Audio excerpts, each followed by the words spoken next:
Muchas gracias, Dios, en Cristo Jesús. Amén y amén. ¿Cómo están hoy? Cuéntenme. ¿También? Qué bueno. Voy a pedirles, y bueno, con frecuencia lo hago, y como decía quienes estuvieron acá antes de mí, ya ustedes hicieron el sacrificio de llegar, ¿de acuerdo? Ya, entonces el otro sacrificio que voy a pedirles es el de su atención. No permita que nadie ni nada interrumpa el hecho de que usted se conecte, ¿de acuerdo? Porque el trabajo del enemigo es impedir que usted se conecte, porque si se conecta a la fuente que es Cristo, usted nunca más va a volver a ser igual. ¿Está conmigo? Bueno, compartiremos hoy acerca de la plenitud de vida en Cristo. Compartiremos respecto del tema plenitud de vida en Cristo. ¿Cuándo se dice que algo está pleno? ¿Cuándo se dice que algo está pleno? Se dice que algo está pleno cuando no le hace falta absolutamente nada. Entonces, cuando hablamos entonces de disfrutar de la vida de Cristo, de disfrutar de la vida de Dios, entonces estamos hablando del desarrollo de esa plenitud de vida que Jesucristo abiertamente dijo así: y yo he venido para que ustedes tengan vida y la tengan en abundancia. Ahora, yo no sé si les ha pasado a ustedes que a pesar de la vida de Cristo que nosotros tenemos, a veces como que nos sentimos vacíos. A veces como que nos sentimos como si nos hiciera falta algo. ¿Les ha pasado alguno? Bueno, el asunto es que el día pasado estuve hablando algunas cosas respecto al nuevo nacimiento. Y bueno, les comento. Es lo primero que tiene una gente que entender cuando viene a los pies de Cristo. Lo número uno que tiene que entender la gente es que tiene que nacer de nuevo. ¿Qué tiene que hacer? Nacer de nuevo. Entonces, en el nuevo nacimiento ocurre entonces que la persona puede ver, que las personas pueden ver. Las personas podemos ver, los hijos de Dios podemos ver el obrar de Dios. El Hijo de Dios puede ver lo que Dios está haciendo en su vida. El Hijo de Dios puede ver a Cristo en su vida, puede ver su obra. Entonces, la plenitud se disfruta a la medida que usted ve ese obrar. Porque la plenitud de vida, el estar completo, no es un asunto de tener todas las necesidades saciadas. No. El asunto de la plenitud de vida en Cristo es una comprensión donde el creyente llega a entender, donde toda su vida está dependiendo de la única fuente de vida que Dios predestinó para la iglesia, que se llama Jesucristo. Ahora, esa comprensión es absolutamente espiritual. Bueno, y ya usted sabe, cuando una persona nace de nuevo, primero llega allí al nuevo nacimiento arrepentido. Al nuevo nacimiento no se llega con todas esas arrogancias que tenemos en el mundo, no se llega con todo ese orgullo que manejamos en el mundo. No. Al nuevo nacimiento se llega sin méritos. Al nuevo nacimiento se llega sin todo ese bagaje, sin toda esa ropa del mundo que me hace sentir a mí importante. En el nuevo nacimiento, la única persona que merece gloria, que merece cuando comprendemos esto, y Jesucristo se lo dijo a Nicodemo en el capítulo 3 de Juan, él le dijo, respondiendo Jesús y le dijo, de cierto te digo, que el que no naciere de nuevo no puede ver el reino de Dios. Ahora, líbreme Dios a mí de que entre una gente por esa puerta o me vea este mensaje, escuche este mensaje por las redes sociales y que Dios me libre a mí de que yo no oriente a la gente para que vayan al reino de los cielos. Escúcheme, si una cosa yo estoy claro es que Dios me dispuso a mí como instrumento de Él para encaminar a la gente al único lugar que tiene sentido, al único lugar donde la gente puede disfrutar la vida, y ese es el reino de Dios, no hay otro lugar. Jesucristo no engañaba a las personas que se acercaban a Él. Jesucristo no engañaba a las personas que se acercaban a Él. A todos los que se acercaban a Jesucristo, Él les decía, ustedes tienen que nacer de nuevo. Claro, se lo decía muchas veces de otra manera. Tiene que cargar su cruz, tiene que morir a sí mismo, tiene que amarme a mí más que a todos.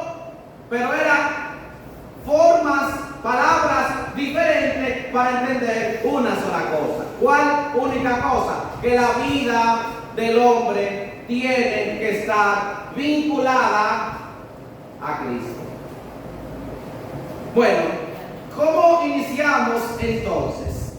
Además de comentarles que es necesario nacer de nuevo, les voy a leer San Juan 7, 37 hasta el 39. Y dice allí la palabra del Señor. En el último y gran día de la fiesta, Jesús se puso en pie y alzó la voz diciendo, si alguno tiene sed, venga a mí y beba. El que cree en mí, como dice la Escritura, de su interior correrán ríos de agua de vida.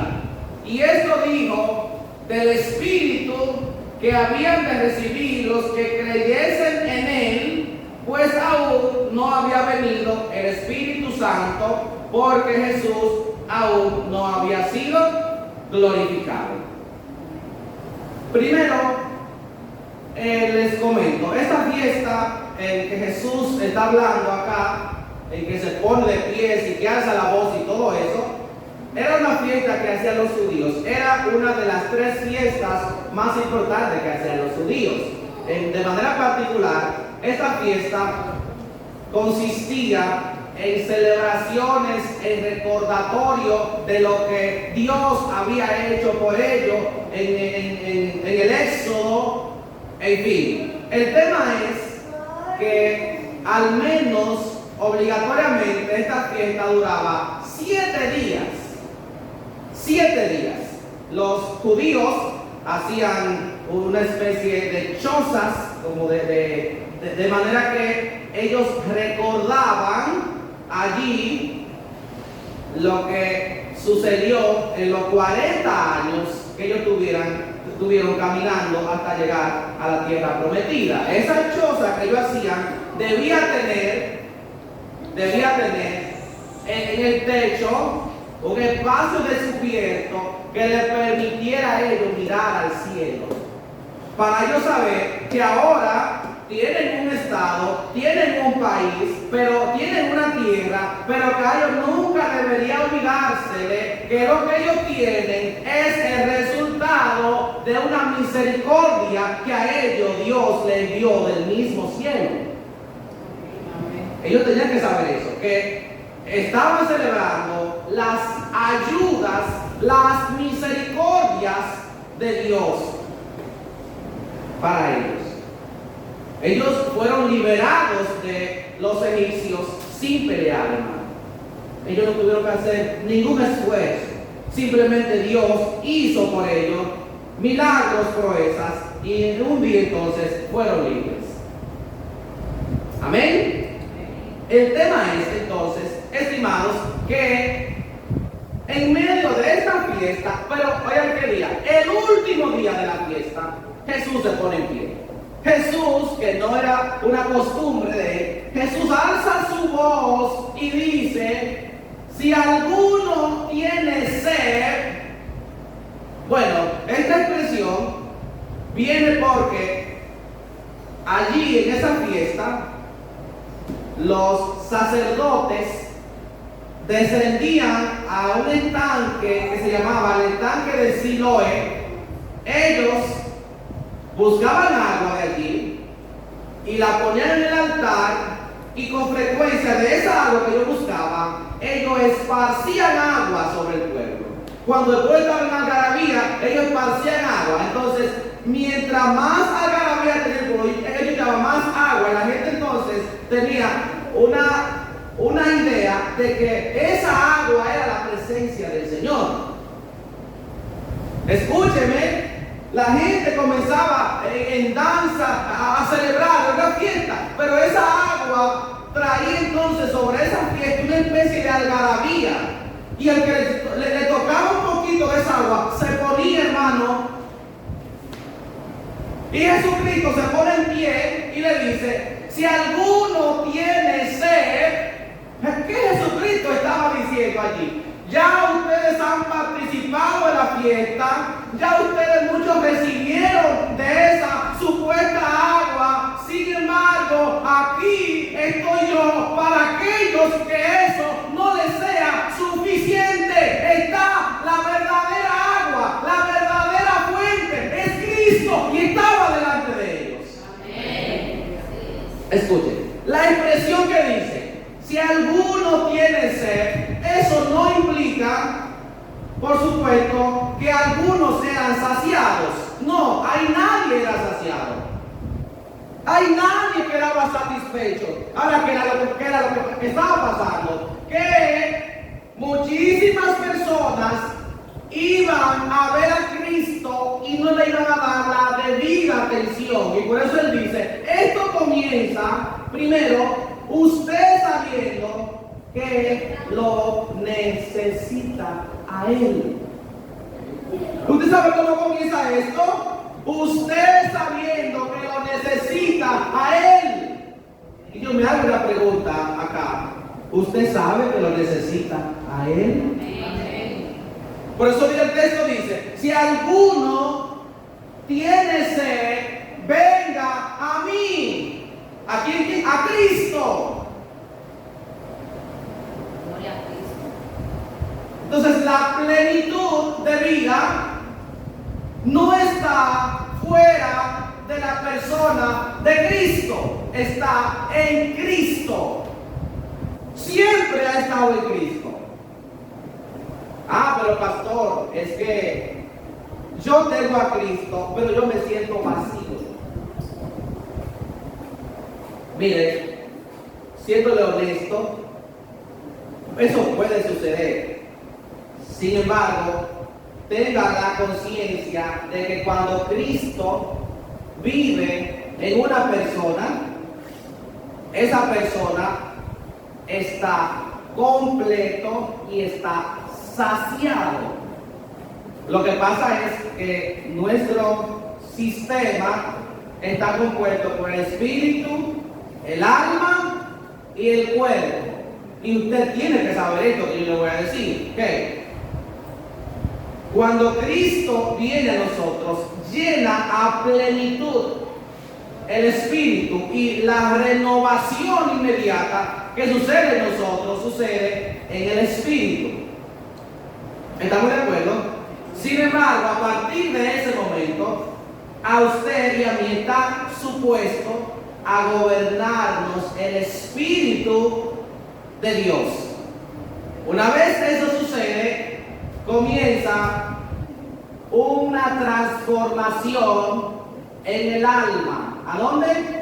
En el alma. Porque el alma, allí en el alma, es que se da el proceso de transformación. Por eso el mismo David decía: alma mía, alaba al Señor y no te olvides de ninguno de sus beneficios. O sea, si usted se da cuenta, el alma hay que vivirle recordando siempre los asuntos de Dios, porque el alma, después que Adán y Eva pecaron, el alma quedó mirando al cuerpo y no al espíritu. ¿Está llegando, hermano?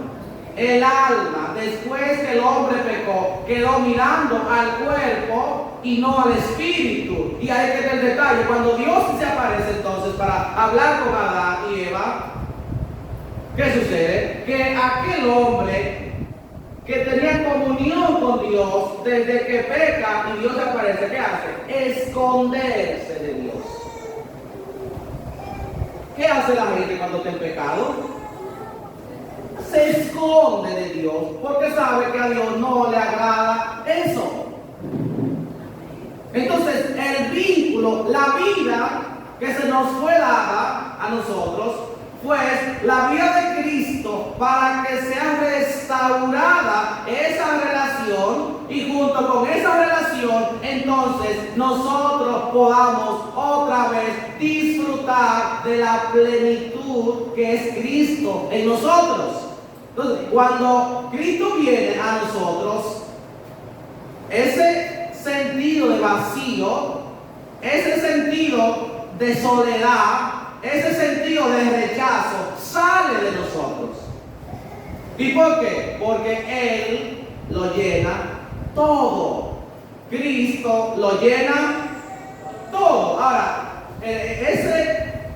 esa verdad de que Cristo lo llena todo tiene que ser notificada al alma.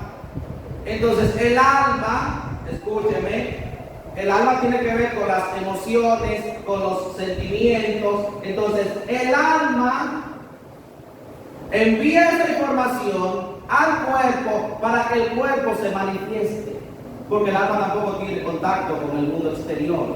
¿Usted entiende cómo funciona ese sistema? El espíritu notifica al cuerpo notifica al alma, el espíritu notifica al alma acerca de la vida que le habita espiritual. El alma entonces se reniega a cambiar, pero eventualmente va siendo transformada a la santidad del espíritu, a lo que el espíritu le dicta, a la unión de vida que tenemos con Cristo. El alma va siendo transformada y va notificando entonces al cuerpo para que el cuerpo entonces también pueda manifestar lo que Dios está haciendo en nuestra vida. Porque cuando Cristo nos compró, Cristo no compró una parte de nosotros, Él nos compró todo. El que tiene sed, venga a mí y beba. El que cree en mí, como dice la Escritura. ¿Cómo hay que creer en Dios? Como dice la Escritura. Porque hay gente que cree en Jesucristo a su forma, a su manera, y hace un Cristo que solamente es real en su cabeza. No, mire, si usted no tiene las Escrituras, si no ve las Escrituras, no hay forma de que usted pueda creer en el Cristo que está descrito allí. Entonces hay que ver las Escrituras, hay que estudiar las Escrituras, porque todas las Escrituras describen a una sola persona, que es Cristo. Miren, pues es Cristo que está diciendo, tienen que creer en mí como dice la Escritura. Para el momento que Jesucristo dice esto, el Nuevo Testamento no está hecho. Está hablando que el Antiguo Testamento describe una sola persona que es Cristo. Y el Nuevo Testamento ni se diga todo lo que habla de Cristo. El asunto es que Cristo dice, esto les va a suceder a ustedes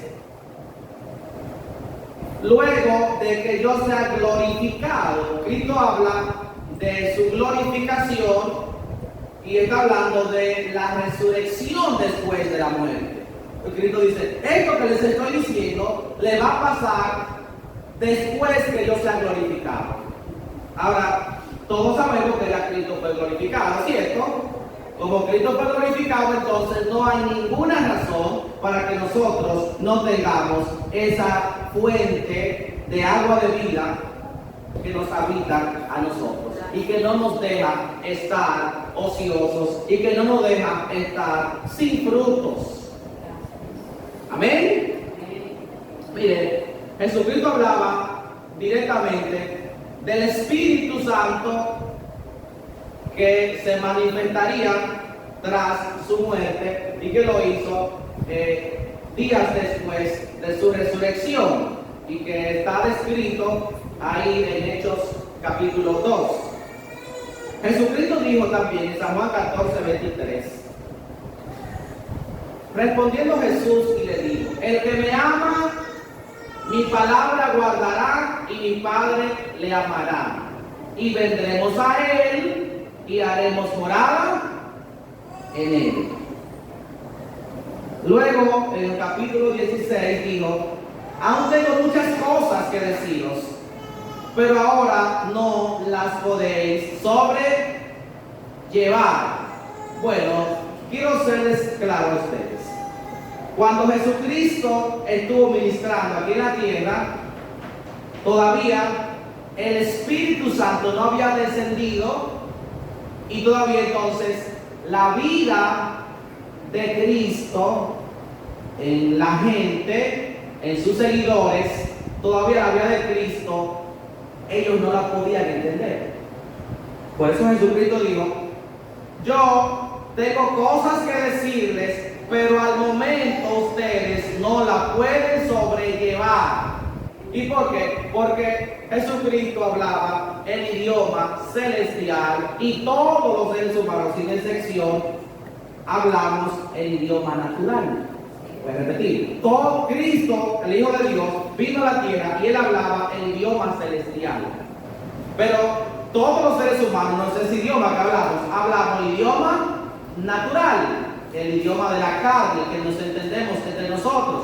Ahora, ¿qué es lo que pasa? En el nuevo nacimiento, usted es pasado del reino de la carne, usted es puesto en el reino de Cristo.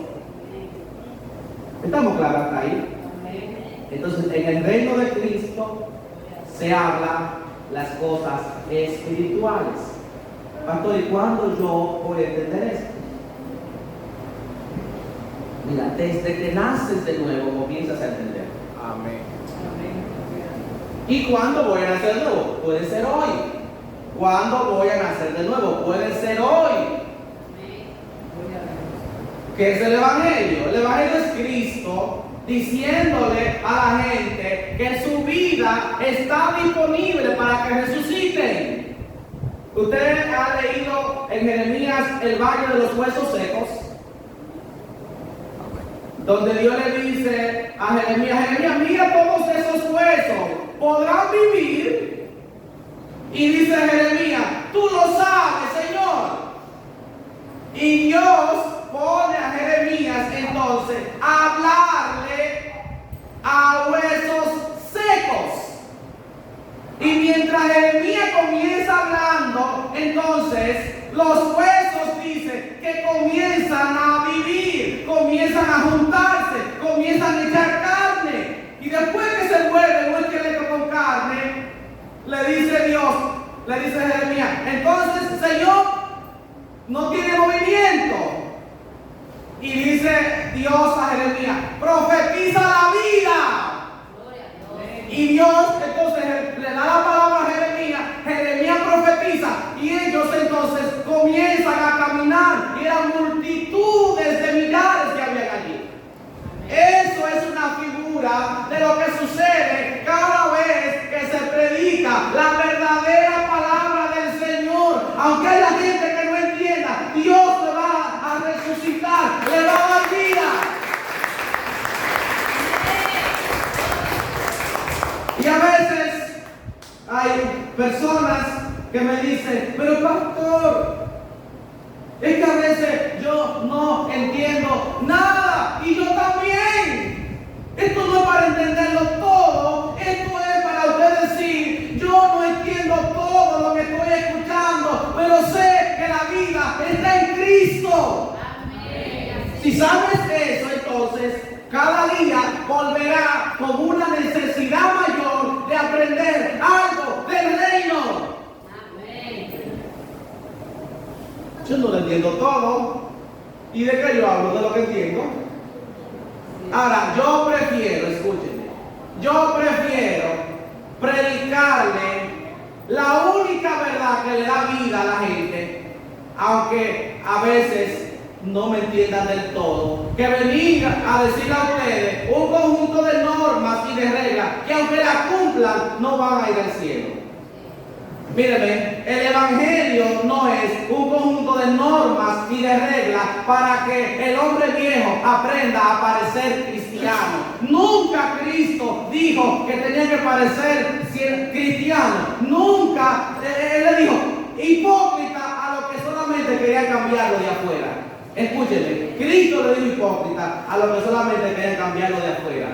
El verdadero Cristo, la verdadera fe, la verdadera salvación es la que la vida se vive desde el interior y produce una transformación tal que me santifica cada día. Me santifica cada día, me renueva cada día, me lleva cada día a verle más cercano a Él. Entonces, Jesucristo se lo dijo a Nicodemo: el que es nacido de la carne, carne es. Pero el que es nacido del Espíritu, Espíritu. Todos ustedes tienen que saber, todos nosotros tenemos que saber que la iglesia es 100% espiritual. Amén. Espiritual. ¿Y cuál es la lucha entonces? Llevar el alma a comprender eso. Ese es el proceso de transformación de la iglesia. Escúchame cuál es el proceso de transformación. Llevar el alma a comprender que somos seres totalmente espirituales. Para que el alma entonces lo transfiera al cuerpo y el cuerpo quiera venir a la iglesia y todo ese tipo de cosas que es propio del creyente. Usted le pregunta al cuerpo: ¿tú quieres orar? Te va a decir que no. ¿Tú quieres leer la Biblia? Te va a decir que no. Porque es una transformación que necesariamente sucede desde el espíritu y va cambiando todo lo que es el ser humano completo. Déjenme saber que estamos claros hasta ahí. Amén. Entonces, se comienza naciendo de nuevo y se va a un nivel donde tú te dejas, donde yo me dejo guiar totalmente por el Espíritu Santo, que es la fuente de vida que me habita en Cristo Jesús. Entonces, después de la muerte y de la resurrección de Cristo, todo lo que venimos a Él tenemos una nueva vida. Ahora, pastor, ¿cómo estoy agradando a Dios? Porque lo que estás haciendo le glorifica a Él. Le glorifica a Él lo que estamos haciendo. Mira, en San Juan 6:47, cuando leo también el 35, dice: Jesús le dijo: yo soy el pan de vida. El que a mí viene nunca tendrá hambre, y el que en mí cree no tendrá sed jamás. Ahora la pregunta es: ¿Cristo mientras hablaba se equivocó en algún momento? No. Dijo: yo soy el pan. El que a mí viene nunca tendrá hambre. Ahora la pregunta es: ¿ya usted se acercó a Cristo?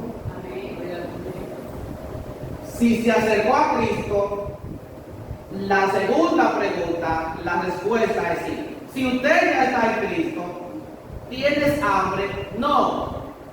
O sea, el que come de Cristo, y obviamente que cuando la gente escucharon este mensaje que Cristo les estaba diciendo, muchas de las personas que escucharon el mensaje se fueron porque no entendieron para nada el mensaje. Y usted se lee el capítulo 6 de San Juan y se va a dar cuenta.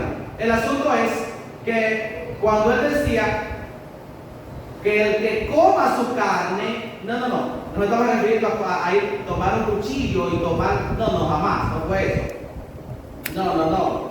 Se refería a aceptar el sacrificio de Cristo como lo único que te da vida a ti. Comer su carne es aceptar el sacrificio de Él como lo único que te llena, como lo único que te sacia.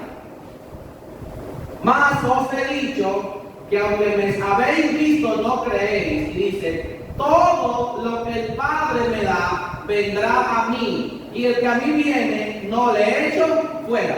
Ustedes, cada uno que está aquí, es el resultado de que el Padre lo ha enviado. Voy a repetir esto. Todo el que está aquí, el que escucha esta prédica, lo hace porque el Padre lo envía. Nadie, hermano, nadie, absolutamente nadie se acerca a Cristo si antes el Padre no lo ha enviado. Y una vez el Padre lo envía, dice, no le echo fuera. O sea, cuando estamos en Cristo, nadie sale porque Cristo lo expulsa. No, sino sale porque Él mismo se quita de Cristo. Dice el 47, de cierto digo, el que en mí cree tiene vida eterna.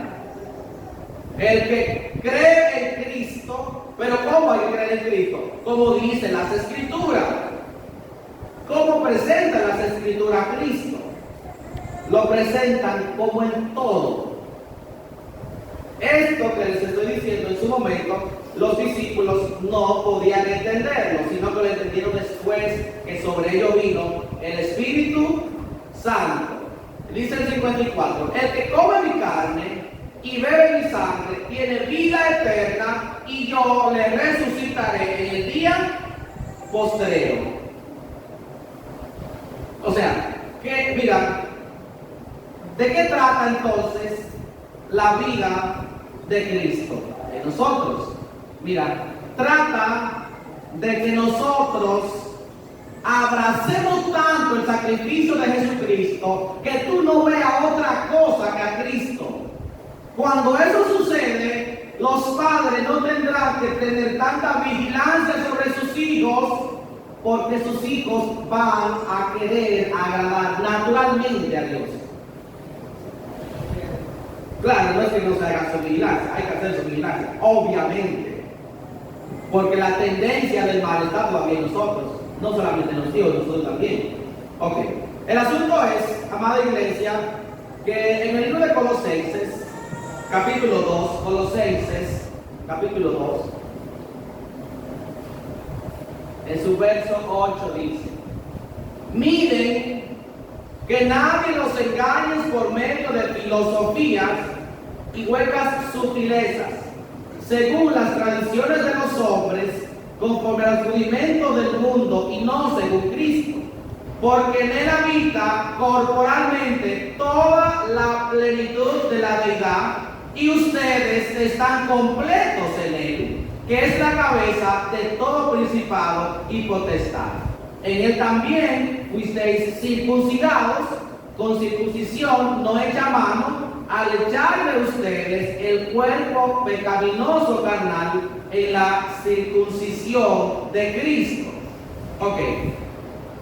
Se hace necesario entonces nosotros decir que ante la ausencia de la vida de Cristo en una persona, esa persona se deja influenciar de cualquier tipo de doctrina. Voy a repetir esto. Ante la ausencia de la vida de Cristo en una persona, esa persona se deja influenciar de cualquier tipo de doctrina. Por eso dice el texto, no se dejen engañar de filosofías con huecas sutilezas. El origen, el proceso y el fin de cualquier enseñanza es Cristo.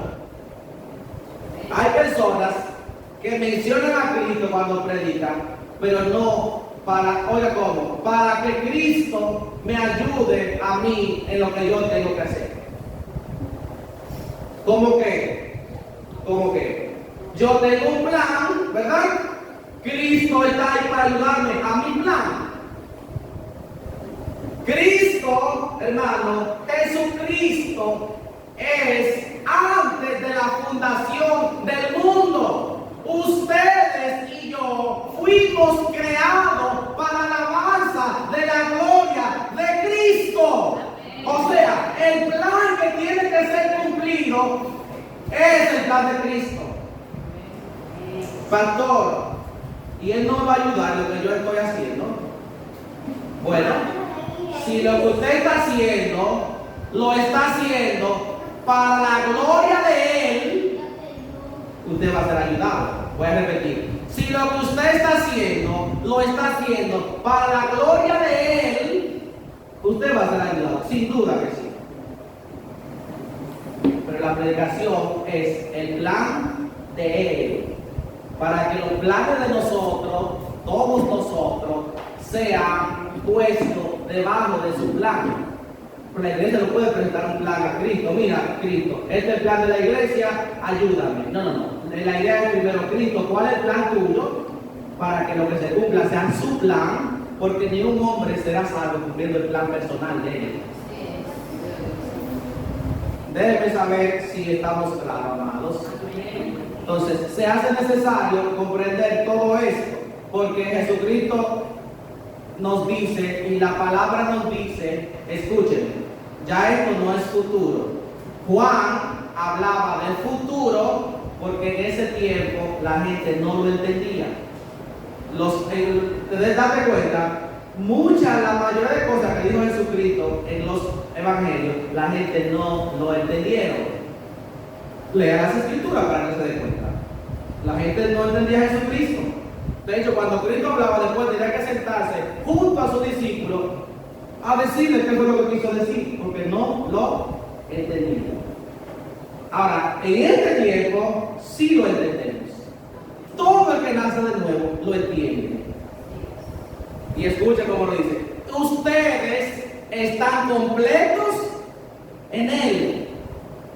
Ese sentido de vacío, ese sentido de rechazo, ese sentido de que no me siento completo, es el alma intentando todavía dar la cara al cuerpo y no al espíritu. Pero hoy, en este momento, yo quiero que cada uno de nosotros salga consciente, hermano, que el alma tiene que ser transformada a la imagen de Jesucristo para que vea completamente lo único que tiene que ser visto, y es la vida de Cristo.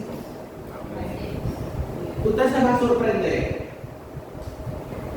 Se va a sorprender de cuando usted observe en su comportamiento cosas que usted ha estado dejando, que había deseado dejar hace mucho tiempo y no podía. Y va a decir usted, pero que en la prédica no trató de que yo cambiara eso. No, pero trató de que se manifestara la vida de Cristo en ti. Y la manifestación de la vida de Cristo se va a llevar todo pecado de nosotros. Voy a repetir esto, escúchenme. La manifestación de la vida de Cristo se va a llevar todo pecado de nosotros. Todo lo que usted ha pensado dejar y aquellos que todavía no lo ha pensado dejar. Y yo también. Y yo por eso me animo. Y termino diciéndoles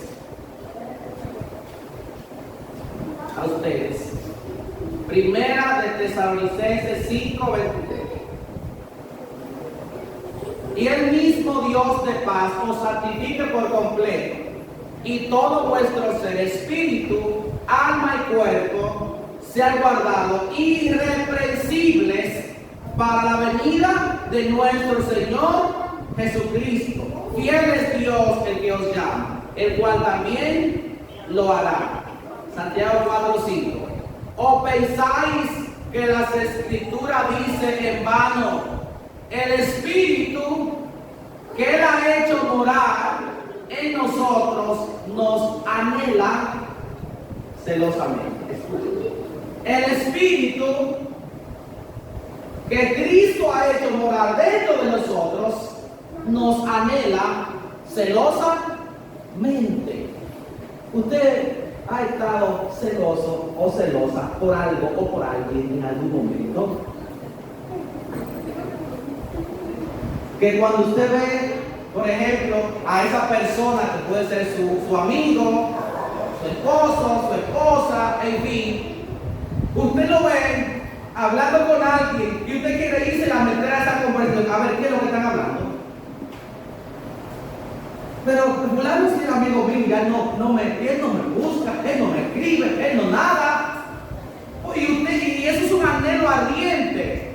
Y bueno, y por eso muchas personas, inclusive uno ve casos que pasan en la vida cotidiana, que un hombre celoso hizo tal cosa, una mujer celosa hizo un desastre.